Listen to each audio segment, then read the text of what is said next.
and a weakening Marco, Frank. Hurricane watch is just issued. Just issued. This just came down, and there's a look at it. So keep in mind, these are watches, which means hurricane or tropical storm force conditions within 48 hours until further notice. But they're watches, not warnings, and that's an important point. And we are in the watch area. You see the green for tropical storm, parts of Galveston County, and right on in through the island, and then from Galveston Bay, Bolivar, up to parts of Chambers County, and then all the coast of Louisiana, either under a hurricane watch or a tropical storm watch, as we continue to really not know exactly where these systems, especially Laura, is going to go. I will tell you, there's Marco, and what's interesting about Marco, it's really here, but all the thunderstorms with it are just being blown off into the southeast, and so it's really because of that low and this high. So even though the system is falling apart and expected to move over Louisiana in our general direction, don't worry about Marco. It's no big deal at all. That's Laura, which we'll take a closer look at in a moment. I want you to see this low that is spinning, because that low is going to be a bit of a player as we get into Laura. That low and high, we'll talk about it in Maine weather, are going to help direct this system. So Marco, let's just get this business out of the way. 40-mile-an-hour winds, moving northwest at 7. It falls apart over Louisiana and starts to drift over Louisiana into Texas as a 25, 30-mile-an-hour, maybe a gust or two for some folks, and a little light rain, but nothing for us. So this is Laura, and the center is right in this area off of Cuba.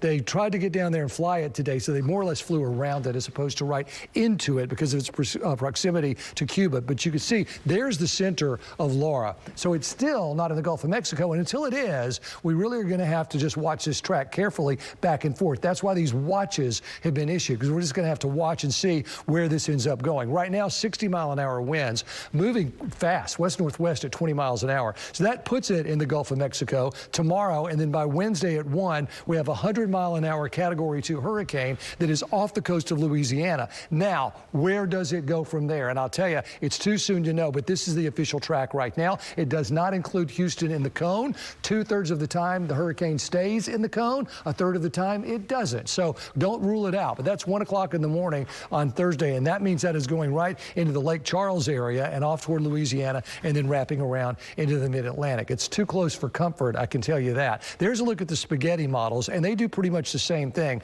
wrapping into Louisiana. But a few of them are outliers, but they're right there in parts of Harris County and Chambers County and continue north. So as far as the models are concerned, we're certainly still in the hunt. This TVCN model, that's if you take all of the models and you say, what's the consensus of those? That's what you get. And you'll notice that is pretty much the track that the National Hurricane Center has given us. So as we continue to watch the RPM model that we have, we're going to have to pay close attention to that. This is a pretty good model that we have in-house. That wants to put the eye of the storm Thursday morning at 8 right there into High Island, Chambers County, and Jefferson County before it moves on. So the possible impacts right now, as we know it: 2 to 4 foot surge on Galveston Island, a 4 to 6 foot surge Bolivar and Chambers. High wind threat will be offshore, but still tropical storm force winds onshore. Flooding rains are not likely because it's moving so fast.